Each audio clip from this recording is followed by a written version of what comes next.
Marianne et aujourd'hui on se retrouve pour une FAQ grossesse. Je vous avais demandé de me poser vos questions sous ma dernière vidéo YouTube sur mon premier trimestre de grossesse et également sur Instagram et du coup je vais y répondre tout de suite. Aujourd'hui évidemment il fait extrêmement chaud donc on s'hydrate et on est parti. On va commencer par les questions un petit peu générales et la première c'est tout simplement comment vas-tu ? Eh ben merci de poser la question, ça va très bien. J'ai quand même la chance d'avoir une grossesse qui se déroule super bien à part le coup du diabète gestationnel, mais ça on va en parler un petit peu plus tard dans la vidéo. À part ça, je me sens super en forme. Une fois les mots du premier trimestre passés, ça a été que du bonheur, donc franchement à ce niveau-là j'ai vraiment pas à me plaindre. Je sais que je suis en bonne santé, que le bébé est en bonne santé, c'est tout ce qui importe, donc je vais très bien. Comment vis-tu ta grossesse? Appréhension, joie, donc toutes les émotions qui peuvent peut-être passer par là par rapport à cette grossesse. Écoute, ça se passe très bien. J'ai toujours eu beaucoup de questionnements avant d'être enceinte sur cette potentielle phase de ma vie où je me suis toujours dit que ça allait être super difficile de voir mon corps changer, de devoir faire attention à plein de petites choses. Je sais pas, je me suis toujours projetée en me disant que la chose la plus dure, ça allait être cet état qui reste bien sûr temporaire mais de changement quand même assez intense dans le corps et au final en le vivant je le vis super bien, je suis très contente d'être enceinte donc c'est plutôt dans le bon sens donc c'est chouette. Comme tout se passe bien pour le bébé et pour moi d'un point de vue santé forcément je suis contente donc je dirais que je me sens principalement joyeuse par rapport à cette grossesse. Qu'est-ce qui a le plus changé dans ton quotidien depuis que tu es enceinte?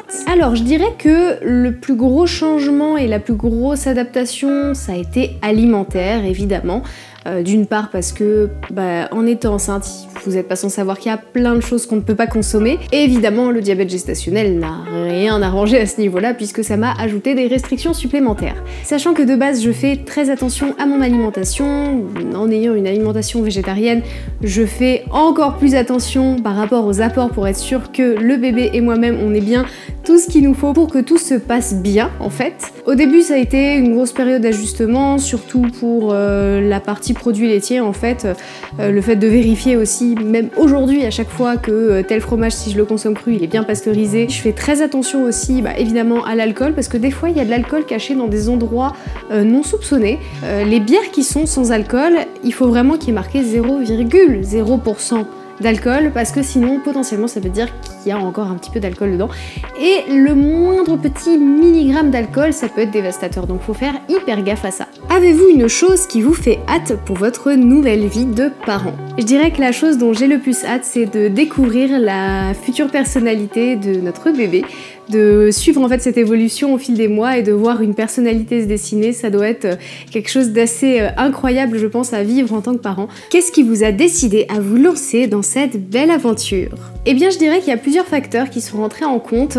Le premier c'est un peu bébête peut-être mais le cap des 30 ans a poussé à la réflexion forcément, c'est un peu un âge, on va dire, transitoire, assez symbolique et souvent c'est le moment où on commence à se poser la question des enfants, enfin en tout cas pour notre génération j'ai l'impression. Après c'est général, c'est très général ce que je dis, mais ça c'est appliqué pour nous. Le deuxième facteur c'est l'arrivée d'un nouveau petit bébé dans la famille du côté de Pierre-Alain, donc sa nièce en fait, qui est née il n'y a pas très longtemps. Je sais pas, je dirais que ça a débloqué quelque chose aussi pour nous de les voir se lancer dans cette aventure-là et ça a dû faire partie du déclic qu'on a eu. Est-ce une envie que vous avez depuis longtemps?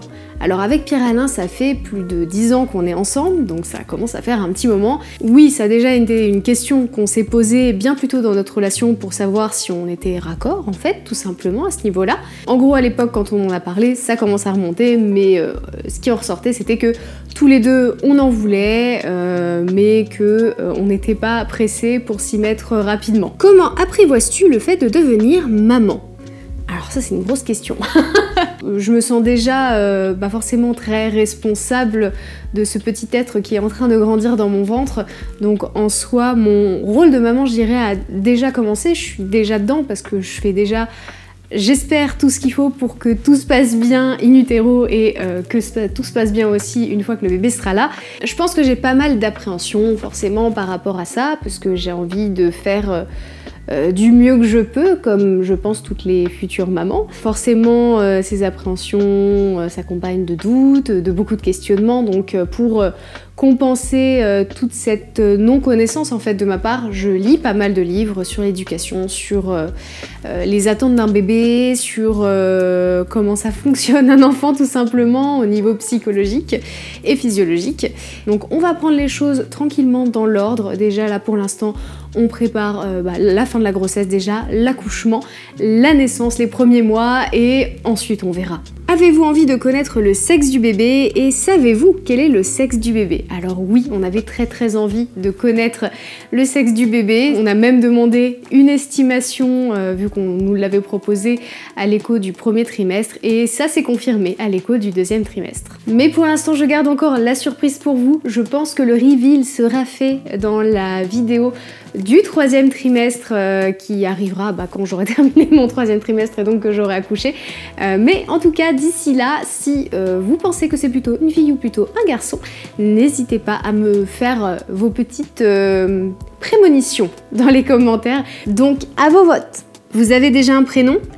Oui, tout à fait. On a un prénom qui était même en vrai déjà un peu décidé avant même la grossesse, à moins qu'on change d'avis à la naissance, ce qui pourrait arriver, ou même d'ici là. A priori, on est quand même assez décidé. Avez-vous comme projet d'avoir d'autres enfants? Alors, déjà on va voir comment ça se passe avec celui-là. Disons qu'on n'est pas contre l'idée d'en avoir un deuxième par la suite, mais on n'est pas pressé. Est-ce que tu voulais un enfant depuis longtemps? Est-ce que c'était un rêve quand j'étais petite? Ça, j'ai jamais eu ce truc de... c'est vraiment un rêve. Genre, c'était une envie futur, c'était quelque chose que je voyais dans mon avenir, mais j'étais pas en mode super pressée en fait que ça arrive. Ça arrivera quand je serai prête, quand j'aurai trouvé la bonne personne, etc. Mais c'était pas comme certaines petites filles, j'ai l'impression qui sont en mode oh, j'ai trop hâte de grandir et d'être maman. C'était pas mon cas quand j'étais plus jeune en tout cas. Est-ce que vous préparez les chats à l'arrivée du baby? Alors, il faudrait qu'on le fasse. Petit à petit, je pense qu'elles doivent comprendre qu'il se passe quand même quelque chose. Après, elles sont pas du tout aware qu'il y a quelque chose dans mon ventre. Apparemment, il y a certains animaux qui le sentent. Franchement, les miennes s'en foutent. Au début, même Yuki me marchait dessus sans faire gaffe. Donc, c'est vous dire. Elle s'est servie de mon ventre comme tremplin. Donc pas cool pour le bébé. Mais à part ça, faudrait qu'on fasse un petit peu de préparation avec elle, notamment pour les premières nuits. Faudrait qu'on les habitue à ne pas dormir avec nous et à fermer notre porte de chambre, sauf que les deux, et surtout Yuki en ce moment, dorment beaucoup avec nous. Donc on a tendance à retarder un peu le truc parce que ça nous brise le cœur de leur fermer la porte la nuit, mais faudrait qu'on le fasse. On change de catégorie et on passe à l'alimentation. Alors, globalement, on m'a surtout posé des questions par rapport à la compatibilité grossesse et alimentation végé. C'est un sujet qui est beaucoup revenu, ce qui ne m'étonne pas trop dans vos questions. Donc à savoir si principalement le corps médical n'avait pas d'a priori ou d'inquiétude par rapport à ma grossesse en tant que végé. Je sais pas si j'ai eu de la chance par rapport aux personnes sur lesquelles je suis tombée pour mon suivi de grossesse, mais globalement, c'était plutôt positif que négatif, dans le sens où les personnes me disaient bah tant mieux si vous avez une alimentation végétarienne, vous avez une alimentation du coup qui va être par conséquent riche en fibres, vous faites attention sur plein de choses, il y a plein de choses que de toute façon enceinte vous ne pouvez pas manger qui ne sont pas végés, donc ça ne vous concerne pas, donc ça on écarte. Après quand j'expliquais aussi que j'étais quand même assez sportive, que je faisais attention à mon apport de protéines, que je faisais attention à mes macronutriments sans les compter, mais voilà, en faisant gaffe quand même pour être sûr que dans mon alimentation au quotidien il y ait tout ce qu'il faut. Je pense que je les ai un petit peu mis en confiance aussi à ce niveau-là, ils voyaient que je savais un petit peu de quoi je parlais, donc plutôt cool. Par rapport à ça, on me demandait aussi si j'avais des astuces ou des choses que j'avais changées dans mon alimentation spécialement depuis que je suis enceinte et notamment par rapport au fait que je sois végétarienne. Du coup, pour être sûre de vraiment avoir l'apport en protéines qu'il me faut, je me suis un petit peu plus remise à manger des produits laitiers, genre skyr ou yaourt grec, pour booster un petit peu plus l'apport parce qu'on a encore plus besoin de protéines, sachant qu'en plus je continue de pratiquer le sport à côté, donc j'ai vraiment besoin d'augmenter significativement mon apport et être sûre que les taux soient bien respectés. Après, à part ça, forcément il y a le diabète gestationnel, j'avais dit qu'on en reparlerait, qui a modifié des petites choses par rapport à mes habitudes alimentaires, mais franchement c'était des ajustements minimes. Je fais plus attention aussi par rapport aux fibres, faire en sorte d'incorporer plus de fibres dans mon alimentation, notamment par la consommation de produits un petit peu plus complets, donc pâtes, riz, etc., pain. Si jamais on voit que, je sais pas, après un repas du midi, la glycémie 2 heures après le repas, elle est un petit peu haute, et ben on rééquilibre le soir et on s'adapte en fait. Et par rapport à l'alimentation du bébé, on m'a demandé bébé végé. Je trouverais ça pas cohérent de faire tout ce que je fais pour que la planète ait un avenir, on va dire, et donner de la viande ou du poisson à mon enfant, ça n'aurait pas de sens.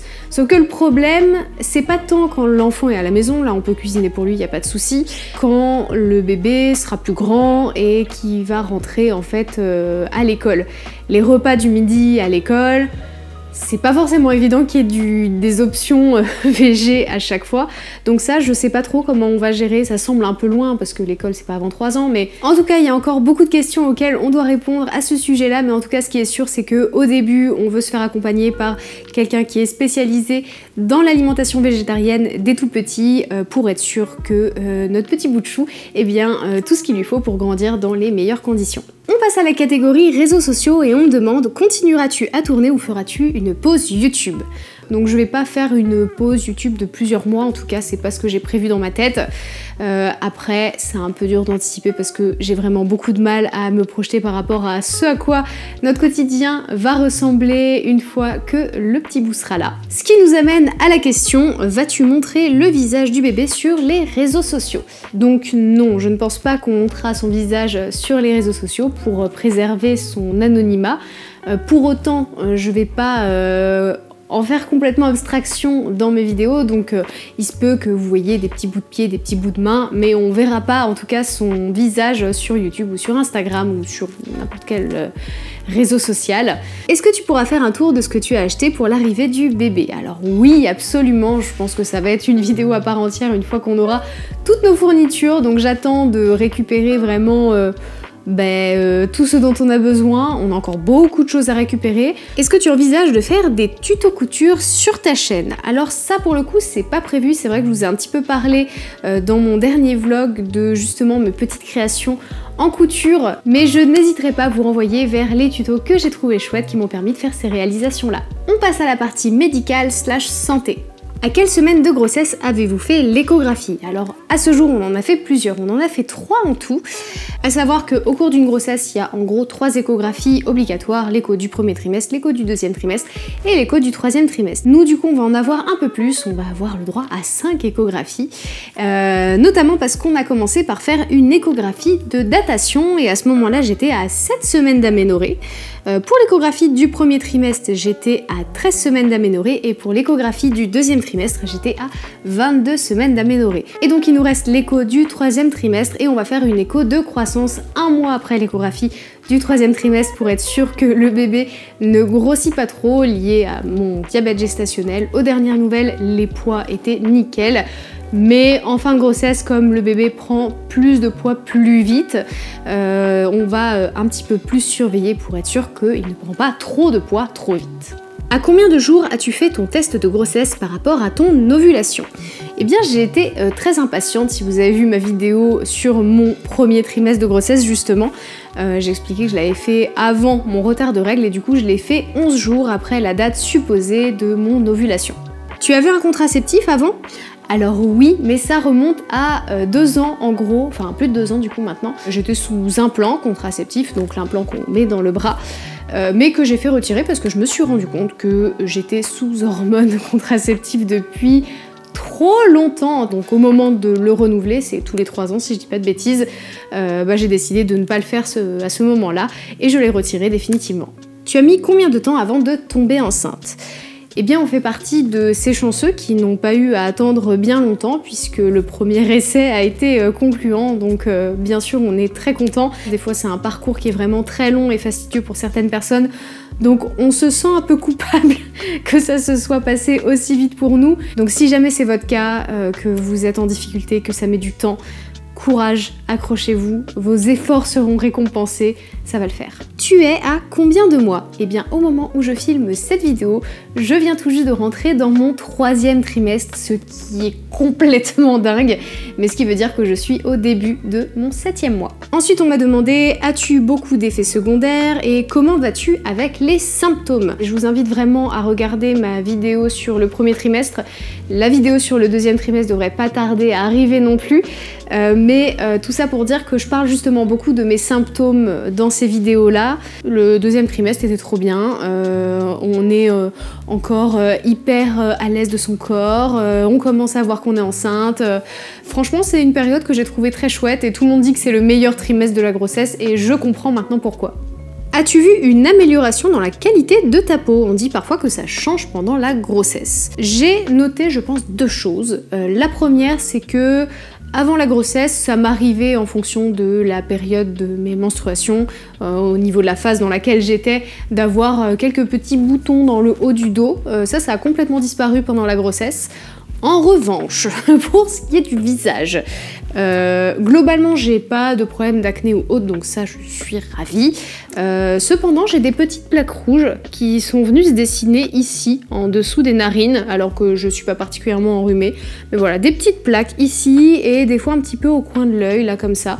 J'ai commencé à mettre de la crème à base d'aloe vera et ça a l'air d'apaiser un petit peu ce truc là, donc tant mieux. Mais c'est un truc qui est apparu assez tôt et qui a persisté, qui est toujours là aujourd'hui. On passe à la catégorie sport. Continue le sport enceinte. Oui, oui, oui, et un grand oui. Franchement, continue le sport pendant la grossesse si c'est bien évidemment possible pour vous et que ce n'est pas contre-indiqué par le personnel soignant qui vous suit. Mais allez-y quoi, ça a vraiment plein de bénéfices, que ce soit pour la grossesse, pour l'accouchement, pour le postpartum, pour la récup. Ça évite aussi les potentielles douleurs dans le dos, dans les lombaires, les jambes lourdes, les problèmes de circulation sanguine. Ça a que des avantages. As-tu changé ta routine sportive avec la grossesse? Alors forcément, j'ai dû adapter quand même 2-3 petits trucs. Pour ce qui est de ma routine à la salle de sport, elle n'a pas beaucoup changé. Disons que je ne suis plus dans la recherche de performance, mais seulement dans la recherche de maintien de mon activité physique. Concernant le travail de la sangle abdominale, globalement, ce qu'il faut retenir, c'est qu'il faut éviter de travailler le grand droit. Parce que pendant la grossesse, en fait, le grand droit, qui est normalement collé comme ça, va s'écarter pour laisser la place à l'expansion de l'utérus en dessous. Et le risque de le travailler, déjà, ça peut comprimer un petit peu le bébé. Et aussi, ça peut être que en fait, vos abdos vont se décaler et au moment de se remettre ensemble après l'accouchement, ils vont pas réussir à se rejoindre et ça va faire ce qu'on appelle un ou une diastasis, je crois. Donc on ne fait pas de crunch, tout ce qui est les exercices qui vont demander une contraction comme ça. On oublie. On va plutôt se concentrer sur le travail des obliques en faisant du gainage latéral ou du gainage de face, travailler les muscles profonds aussi en pilates, ça c'est excellent. Et on dit oui. On passe à la catégorie éducation quotidien avec le bébé. On m'a demandé quelles sont les valeurs que tu vas vouloir transmettre en premier à ton bébé. Alors, au-delà des valeurs, on va dire, habituelles que je pense un petit peu tous les futurs parents ont envie de transmettre à leur progéniture, donc à savoir la tolérance, le respect, la bienveillance. On a tendance en fait avec l'industrialisation à beaucoup séparer justement le lapin qui est dans la petite cage domestique du voisin et le lapin qu'on mange au repas de famille. Et j'aimerais mettre justement l'accent sur le fait que il s'agit du même animal en fait. Et je pense que faire comprendre ce point-là et que le respect du bien-être animal c'est hyper important parce qu'on vit tous sur cette même planète, faut qu'on soit en harmonie avec notre environnement et pour moi ce point-là est très important. Est-ce que tu comptes utiliser des couches lavables? En faisant mes petites recherches sur les conseils pour les futurs parents écolos, quand même de commencer avec des couches jetables au tout début, vraiment pour les premiers jours, les premières semaines, Pour s'habituer un petit peu, il y a beaucoup de choses qui sont nouvelles au tout début, et si jamais on est à l'aise avec tout ça, avec l'échange, etc., et bah là peut-être transitionner vers des couches lavables. Et enfin, dernière catégorie, on passe à l'accouchement / postpartum. Comment appréhendes-tu l'accouchement? Est-ce que tu as peur de l'accouchement? Quelle est mon idée de l'accouchement? Comment je vois ça? L'accouchement, ça a toujours été quelque chose qui m'a fait très peur. Et en fait, en me renseignant, je me suis rendu compte que la peur venait de l'ignorance en fait. Et bien en commençant à se renseigner un petit peu, il y a beaucoup de mystères qui sont levés, beaucoup de doutes aussi qui s'envolent. Et là où j'étais avant très angoissée, je suis beaucoup plus sereine aujourd'hui. Alors il y a encore des petites choses qui me font un peu peur, hein, forcément, la gestion de la douleur, je sais pas comment je vais le vivre, c'est un premier accouchement, donc je sais pas comment mon corps va réagir, je sais pas comment moi je vais le ressentir, donc il y a quand même malgré tout beaucoup d'inconnus, hein. On a beau lire des choses, on ne peut pas savoir comment nous on va vivre cette expérience. J'essaye de me préparer à toute éventualité, de me renseigner un maximum pour pas avoir de grosses surprises le jour J, mais disons que ça me fait beaucoup moins peur qu'avant, et puis je me dis, il y a plein d'autres femmes qui sont passées par là, donc je peux le faire aussi. As-tu un projet de naissance en tête? Physio, péri, AAD ou autre? Alors il commence à se dessiner un petit peu, ce projet de naissance, il n'est pas tout à fait comme ça, mais je commence à avoir, à force de me renseigner justement, des idées, des envies, des non-envies. J'ai lu beaucoup de choses sur le fait de pas prendre la péridurale, beaucoup de bénéfices que ce soit pendant le travail, juste après le travail, pour la récupération, pour le bébé. Je garde quand même en tête l'éventualité de ne pas pouvoir gérer tout ce qui se passera, et de ne pas pouvoir gérer la douleur et de devoir finalement quand même la prendre pour pas le vivre non plus comme un échec. Après je me renseigne aussi beaucoup justement sur les positions qui sont les plus physiologiques, le fait de céder vachement de la gravité, ce genre de choses. Après j'ai pas forcément une envie précise de faire ça dans une salle nature avec un bain ou un drapé ou autre. Dans la mesure du possible, j'aimerais bien ne pas accoucher en position gynécologique parce qu'elle n'est pas favorable pour la descente du bébé. Ça favorise en fait les déchirures ou les épisio, donc j'aimerais bien éviter aussi éventuellement ce paramètre-là.